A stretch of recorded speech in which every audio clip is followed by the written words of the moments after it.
Bom, as vésperas aí do primeiro turno de uma das mais importantes eleições da história.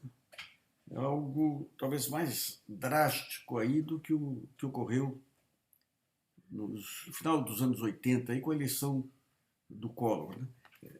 As semelhanças são muitas aí, menos do personagem. O personagem ele é um Collor diferente aí do Bolsonaro, ambos são autoritários, o Collor muito mais arrogante em termos das suas próprias opiniões, um sujeito com vivência de mundo, experiência familiar em política, o Bolsonaro é baixo clero no sentido mais amplo do termo aí, mas ambos refletem falência de sistemas políticos brasileiros. Nós tivemos aí a ditadura, aquele longo período da ditadura, quando vem a redemocratização, vem com Sarney, vem com o MDB faminto por cargos na época lá, uma desmoralização, digamos, da classe política que ascende ao poder, e tudo isso você tem ainda o rescaldo da enorme centralização promovida pelo regime militar, pelo período anterior, e tudo isso leva, digamos, aquela reação do país inteiro contra a centralização de Brasília.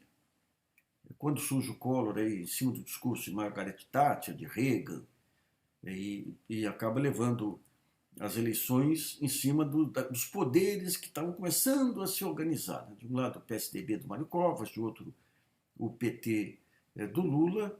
O Collor dura pouco tempo, a gente sabe a história.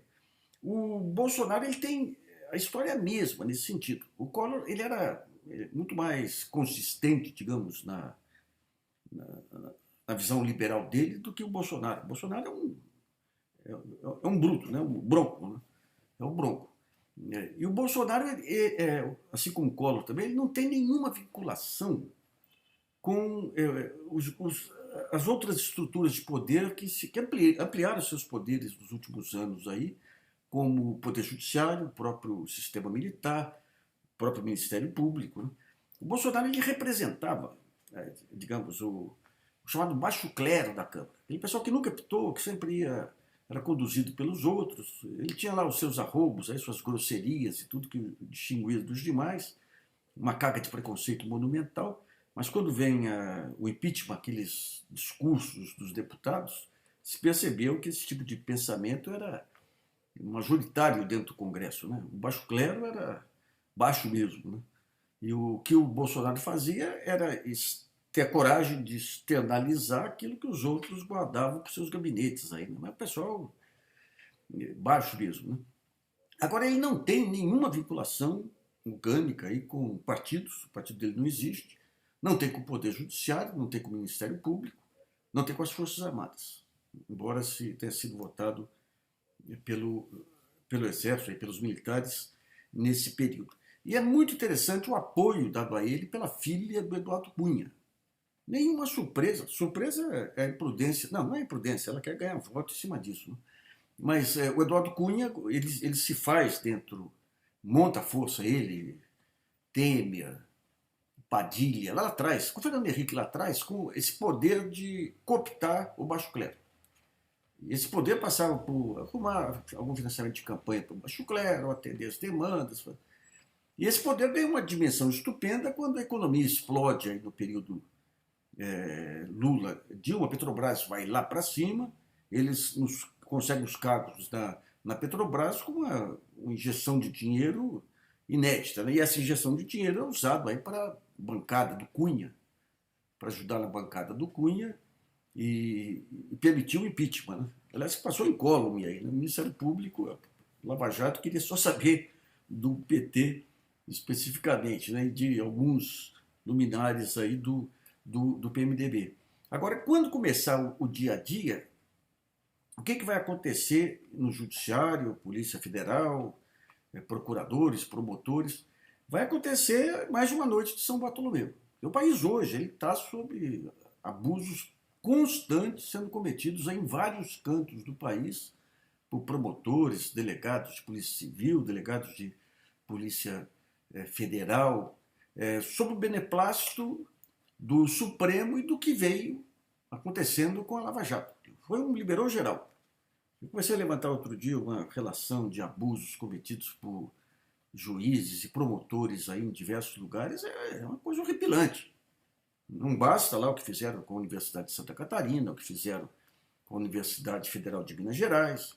Você tem casos aí de promotores que mandaram intimar cientistas de reputação internacional por conta de um simpósio sobre maconha. Ou seja, aquela ignorância crassa, aquela ignorância do bruto, se estendeu sobre todos esses micropoderes. Quando você pega a ignorância desses procuradores da Lava Jato, estou falando dos bem intencionados, hein? Pega Rio de Janeiro, bem intencionados nesse sentido, querem aparecer, querem ter o seu protagonismo. Mas a ignorância econômica é abismante, né? Aquela ideia de colocar 40 funcionários do BNDES em condução coercitiva é de uma violência, de uma ignorância, sem uma lei contra abuso. E se fala em lei contra abuso de poder aí, diz que estão querendo calar a Lava Jato. O que fizeram, vamos pegar um outro extremo, esquece PT, universidade. O que fizeram com os distribuidores de gasolina e de derivados aí em Curitiba. Você tem lá as distribuidoras, os postos que usam a bandeira das distribuidoras e tem contrato de exclusividade para comprar combustíveis das distribuidoras. E daí elas colocavam na rua motoqueiros para saber se eles estavam realmente cobrando mais do que eles compravam das distribuidoras. Ou seja, se eu pago 10, eu tenho que vender por 12. Se eu vendo por 8, tem alguma coisa errada. E o que é o errado? O errado é uma baita de um comércio clandestino de combustíveis, de etanol e de gasolina, e de pessoal, de sonegadores. Então não tem jeito. Se o dono do posto vende por um preço inferior ao que ele paga para a distribuidora, não é a gasolina da distribuidora. E não é uma gasolina que está pagando imposto.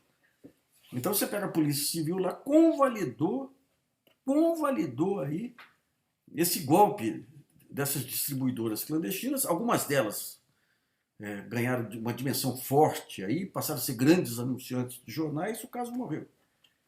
Então são abusos de toda espécie, né? Eu já contei aqui lá atrás, tempos atrás, em Poços de Caldas, a minha cidade lá, um caso de um pai de um menino que teve morte cerebral, doou os órgãos, depois ele cismou que o menino não tinha tido morte cerebral, fez um carnaval monumental, que tinha uma quadrilha que matava pessoas para comercializar órgãos. Um irresponsável, desequilibrado. A imprensa comprou tudo isso. Ele fez denúncias aí para a Procuradoria-Geral da República, aí ela, Vieco, que é uma grande procuradora séria e tudo, foi analisar, não tinha uma substância. E foi alimentando isso, daí morre o assunto, acaba o assunto, chega um juiz novo na cidade, com um promotor novo, manda 4 médicos aí para a cadeia, e lá o alvo quem era? Era o PSDB, era um deputado lá que até tinha ligações com a Aécio lá. Então, em São João da Boa Vista, a mesma coisa, né? Um promotor há 25 anos na cidade, dentro dos seus limites, embora fosse meio truculento, vem a Lava Jato com essas arbitrariedades sancionadas pelo irresponsável ministro Luiz Roberto Barroso, lá no Supremo Tribunal Federal. O sujeito ficou dono da cidade, invocou como advogada, fez busca e apreensão na casa dela, na frente do filho pequeno, lá de 7 anos de idade, passou a perseguir o pessoal da fundação da universidade local lá, a prefeitura, uma perseguição implacável, implacável. Ele vai, mais à frente, o Conselho Nacional do Ministério Público vai pegar. Mas tudo isso por quê? Por conta desse liberal geral. Entrando o Bolsonaro, vai piorar. Esses abusos dessa delegada Érica faz o abuso e quem denuncia é processado. Esses abusos vão continuar, mas não como expressão de uma milícia oficial atuando. É como expressão de um poder sem disciplina. Um poder em que a base tomou o freio aos dentes. Então não são... Isso é uma desmoralização da cúpula, né? Da cúpula da Procuradoria-Geral da República, da cúpula do Judiciário, da cúpula da Polícia Federal. Porque na base, essa é a diferença essencial das Forças Armadas. As Forças Armadas, elas têm a hierarquia. Não tem esses abusos. Você pode ter... Você tem a base que vota no Bolsonaro, você tem o alto comando que não é a favor, mas de qualquer modo fica restrita a disciplina militar. Lá na frente, se entrar o general Mourão, não sei o que vai acontecer. Mas ao contrário, quando você pega o que está acontecendo hoje com o Partido Judiciário, é isso aí. É falta de disciplina, é desmoralização da cúpula. E o que acontece na cúpula? O Conselho Nacional de Justiça funciona muito pouco, o Conselho Nacional do Ministério Público muito pouco, você tem procuradores gerais, desembargadores, ministros que fazem esse jogo muito mais por medo do que por convicção, porque desmoraliza a sua instituição. No caso do Barroso, lá no Rio, no Supremo, é nítido disso. Né? Então, entrando o Bolsonaro, que você vai ter um período de disciplina generalizada, aí, de um assalto à Bastilha. Ele não dura muito tempo. Outro dia eu veio aqui dar uma palestra aqui para empresários, conversei com um deles, ele falou, o Bolsonaro disse que não entende nada, mas está aberto a todas as sugestões que vierem de nós. Isso não existe, né? Você tem todo mundo sugerindo, o papel do presidente é arbitrar. Arbitrar, não é? Se cede para todo mundo, não está cedendo para ninguém, isso não existe. Então ele não vai dar conta, mas nem a porrete, Daí depois de um período cai, daí vão aparecer os escândalos, daí o sonho, digamos, a revolta aí da classe política consubstanciada no voto contra ele, vão perceber besteira que fizeram, aí sem dança entra o general Mourão. Quando você pega a outra ponta aí, que é o Haddad e o Ciro, você tem um outro ponto também, que o Ciro andou crescendo aí nos últimos dias em cima do medo do Bolsonaro também. Mas aparentemente, pelas pesquisas, o Haddad já estaria consolidado. Mas seja quem for, eles têm uma diferença de retórica. O Ciro mais incisivo, o Haddad mais formal. Mas em termos de princípios e tudo, ambos estão no mesmo campo. Não é apenas no mesmo campo, que eu digo, de princípios e de ideias, mas na defesa de suas convicções. O Haddad, você pega as entrevistas que ele deu para todo mundo aí, Jovem Pan, Estadão, Folha, enquanto prefeito, enquanto ministro, ele tem esse é o cartesiano, o pessoal fala dos iluministas, né? Esse é um que segue rigorosamente aquilo que é racional, como o Ciro faz também. Então ele não tergiversa. Ele fala, pô, mas esse jogo dele falar só do Lula, ele tem uma admiração, mas não é admiração do... Você tem vários tipos de admiração em relação ao Lula. A admiração dele é do intelectual que ele é, um cara com formação em 3 faculdades, Direito, Ciências Políticas e Ciências Sociais e Economia, é do intelectual vendo a dimensão do Lula efetivamente. Esse é outro ponto. Outro dia, eu não sei com um amigo aí, que é ligado ao Estadão, cara, muito interessante, muito... Faz parte, digamos, da elite racional aqui de São Paulo, escandalizado com a maneira como o pessoal foi para o Bolsonaro, mas com ódio do Lula. Mas não adianta. Uma vez escrevi um artigo até para o Noblar. Noblar, aquele jeito dele, pernambucano. O pernambucano é muito agressivo, né, no jornalismo e na política, né? Chamando Lula de cachaceiro. Daí mostrei, falei, o cara quando é estadista, que tem essa dimensão de querer mudar um país, quando você pega o sujeito lá embaixo, o sujeito lá embaixo é o Noblar, eu, todo mundo aqui, que o máximo que a gente consegue é influenciar algumas centenas aí algumas milhares de pessoas aí, em contraposição a um sujeito que ajudou a mudar a face da social-democracia no mundo. Então a maneira que você tem de combater é trazer para o seu nível. Lembra aqueles moleques aqui, ó, quem for mais homem cospe aqui, né? Então você traz para o seu nível e daí é fácil, chama de cachaceiro, de bêbado, Mas a incompreensão em relação à dimensão política do Lula, eu sempre lembro aqui o Goberi, quando o Thales Ramalho, acho um desses puxa-sacos aí, foi criticar o Luiz Carlos Prestes, o Goberi não, desculpe, o Cordeiro de Faria, foi criticar o Luiz Carlos Prestes e falou, meu filho, quem pode criticar personagem da história é só personagem da história. Então não dá, com todos os erros que o Lula cometeu e tudo, o jeito que tira 45, 50 milhões de pessoas da miséria, faz um desenho de país como foi desenhado durante algum tempo aí, da maneira como fez, influencia a social-democracia mundial depois da crise de 2008, consegue protagonismo do Brasil no G20, em BRICS, tudo, é uma dimensão política que cá para nós, né? A única maneira que o ignorante tem para combater é falar, ó, aquele cachaceiro. Então o Haddad tem isso claramente definido. Mas, por outro lado, se não tem, ele vai ter que ser mais do que nunca Fernando Haddad. O Lula vai ficar como conselheiro privilegiado, mas a imagem do Haddad vai ter que se sobrepor, não em termos da história, mas em termos do período de governo, a de Lula. Ele vai ter que ser o Felipe González nosso. O Felipe González ele conseguiu unificar a esquerda espanhola em torno da bandeira do aprofundamento da democracia. Não era radicalização. Aprofundamento da democracia, o que o Lula fez aqui.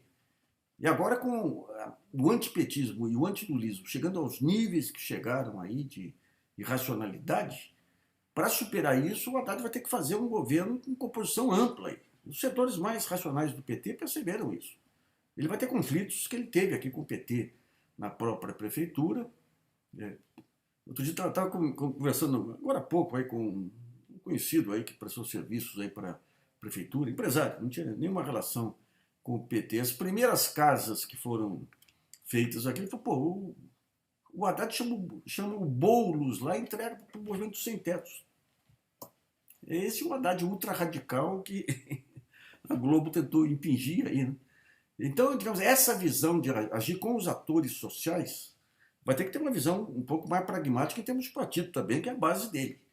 Mas ele tem essa visão, ele tem condições de atrair o lado industrial, racional da economia, alguns setores do mercado financeiro que têm visão de país efetivamente, os movimentos sociais que já se uniram aí nessa fase da prisão do Lula, com grande favor aí prestado pelo Moro e pelo Supremo Tribunal Federal. Então, digamos, essa união, esse pacto nacional, talvez se comece, talvez não, seguramente, não tem outra alternativa, vai ser já desenhado aí nesse segundo turno. Nesse segundo turno, o Fernando Henrique vai ter que sair do seu ego lá e aderir a esse pacto aí. Todos os setores racionais que restaram ao PSDB depois desse período de infâmia aí de praticar diuturnamente o antipetismo como única bandeira. Cássio Cunha Lima, esse Beto Richa, aquele de Goiás, Aécio, Serra. Isso aí tem que trazer o pessoal de volta aí, o Gereissati, as pessoas, o Alberto Goldman, essas pessoas que têm lá o seu antipetismo, mas em cima de doutrina, Boris Falso, aqueles intelectuais que se mandaram, fugiram do partido que nem o diabo da cruz quando perceberam o que o partido estava fazendo, o que o partido fez. A gente sala para o Bolsonaro. Então, digamos, todas essas instituições que falharam, incluindo mídia, principalmente mídia, Supremo Tribunal Federal, as associações industriais, tem aqui uma associação do porte da Fiesp, que entrega para o sujeito que nem industrial é, o SCAF aí jogando exclusivamente para os seus próprios interesses. Outro dia eu conversava com um ex-presidente da Fiesp, aí falou, pô, você deu uma belíssima entrevista aí para o Valor, falando da importância da pacificação nacional, só que é o baixo clero que dominou também a Fiesp. Né? Então, de alguma maneira, a palavra elite é antipática, né, para todo lado, mas a elite vai ter que se apresentar. E na elite não pense nos granfinos aí da Paulista, não. É a elite do pensamento dos movimentos sociais, dos partidos políticos, é a elite do pensamento empresarial, é a BIMAC retomando aí a sua guerra em favor da indústria, é o IED voltando a pensar um projeto de indústria, já mudou muito ultimamente, né? É um Supremo menos covarde, menos oportunista. Então, essa salvação nacional vai obrigar as instituições a se voltarem para os seus erros. É o próprio governo Haddad que não vai poder tergiversar em torno de reformas essenciais. Ele definiu as três lá. Reforma política, fundamental. Reforma da mídia. E não é esse terrorismo barato que vai censurar a mídia. Não, não. É um modelo que é adotado em outros países para evitar a catalização do mercado. É essa catalização que promoveu essa maluquice aí de achar que o país se resolve acabando com o Estado. Uma maluquice que nenhum país desenvolvido endossaria, né? Então, todos esses setores vão ter que sentar e em cima de uma pessoa, do Haddad vencendo as eleições, que nunca colocou o seu protagonismo à frente de suas ideias e de seus projetos. É um jogo, e se o Ciro eventualmente está crescendo um pouco agora, o pessoal do Ciro faz um entusiasmo tal que você acha que ele vai virar, né? Mas o Ciro vai ter um papel relevante também como parte desse país racional que vai ter que esquecer por algum tempo questões políticas, questões idiosincrasias e tudo, e se unir num plano de salvação nacional. Bom voto para vocês amanhã.